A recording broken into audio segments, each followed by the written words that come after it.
Senator Bill Cassidy is joining us, the Senate Energy Committee. He sits on the Senate Finance Committee, beautiful state of Louisiana. It's a little hot and humid this time of year. But anyway, Senator, good to have you. What do you make of what's happening with gas? And now the president want to keep it going, presumably, by tapping the reserve for still more oil. Well, first, the gas prices are still too high for the average family who can't pay their bills. Yeah, it's less than it was, but it's a lot more than it was before. And I say that because if you're driving a 15-year-old truck to work, 45 minutes one direction, 45 minutes the other, you're doing that not because you necessarily don't want a new car, you can't afford a new car. So the president's still kind of like putting the American people behind the eight ball. As regards but on that, I definitely see what you're saying, Senator. It's a lot higher than it was, but it's a lot lower than it was as well. So this is part of the theme you're hearing from many in the administration, that things are getting better. And then along comes Jerome Powell today, the head of the Federal Reserve, to kind of concur with that. What did you make of that? Well, first, the reason it's getting better, there's also been demand destruction. And so the fact that people are not taking their driving vacation, or they're otherwise limiting their life, they're buying cheaper groceries, not more expensive groceries, that's not a good thing. Oh yeah, you know, we have fewer people getting sick because more people have already died. So I'm not quite sure I'm accepting the rosy scenario being tossed out by Mr. Powell or by the administration.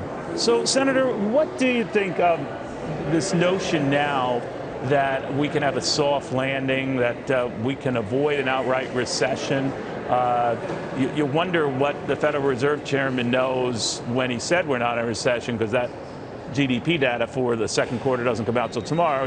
He probably might have a hint of it, of whether there's a plus or minus in front of it. But if it isn't a negative number, technically it wouldn't be a recession. It's very different, though. I know you talk about people in your state and elsewhere who feel it, regardless of whether the numbers prove it, right? Well, I think if you look at consumer sentiment, that's reflecting that we're already in a recession. So there may be some macro number that's good or is not so good or is bad or not so bad. But if you're talking about the family trying to pay the bills and the groceries are going up, their utility bill is going up, their fuel costs are going up, it has hit them already. So I think this kind of is going to be a soft landing is from the view of those who are in Washington.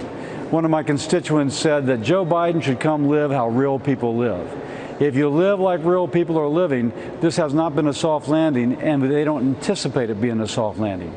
So what do we do? It seems to be up to the Federal Reserve right now, whatever it's doing, whether it's raising rates to tackle inflation or find that right balance. There seems to be very little faith that you and your colleagues on either side, of the political aisle, are going to get anything to address this or do anything to address this. Is that right? Well, first, the things that the things that Democrats are suggesting to address it would be to spend more money. Now, we can argue that the $1.9 trillion kicked this off. They call it the American Rescue Plan. It was more like the American Recession Plan.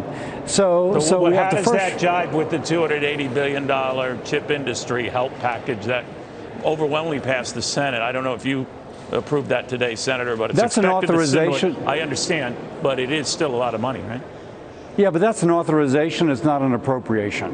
And, what's it's not the money. Difference? It's a lot of money, right? So where's that money coming from? So the money is that it's authorized. Yes, you can fund it if you wish, but it's not necessarily funded. Of that, only about $13 billion, or maybe I think it's $13 billion, is actually funded. So first, there can be a kind of decision as when to fund. Secondly, let's imagine they fund it all. It's still not 1.9, and that 1.9 was spent directly on consumption.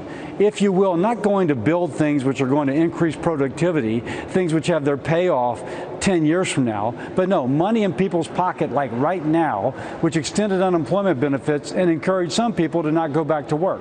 Other things a lot of that started in the Trump administration too. I'm not disparaging either president or party, but no one has a lock on the fiscal sainthood here, right? I mean, both parties I'm going to argue with that. Right?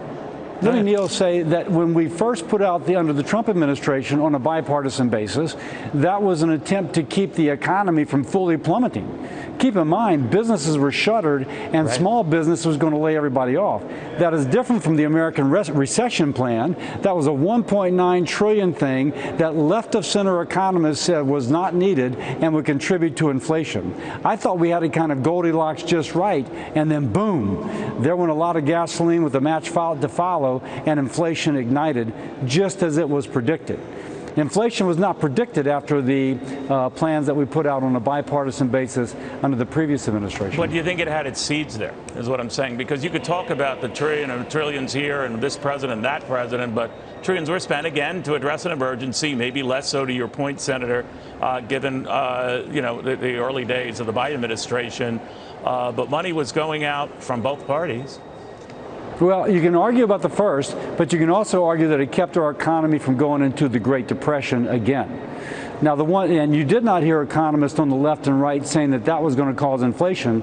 They said that was a needed safety net to keep the economy from crashing. On the 1.9 trillion, again, the American Recession Plan, that was where economists on the left and the right were saying that it would contribute to inflation. And they proved to be right, unfortunately. Well, unfortunately, economists don't have the best track record. They also, looked at this and saying some spending's justified, some spending's not. It's a moot point. It's after the fact. I get it. What you're saying is no more spending now. Cool it. Stop it. Be done with it, right? Yeah, if it's going to be spending on things which are of immediate consumption and are things that would encourage people not to return to work or otherwise limit labor supply, don't do it. Now, if you're going to build a highway, a bridge, if you're going to redo a sewer system that's going to increase productivity, that has been shown to decrease inflation going forward. That would be kind of an appropriate way to go forward. Got it. Senator, thank you. Very good seeing you again.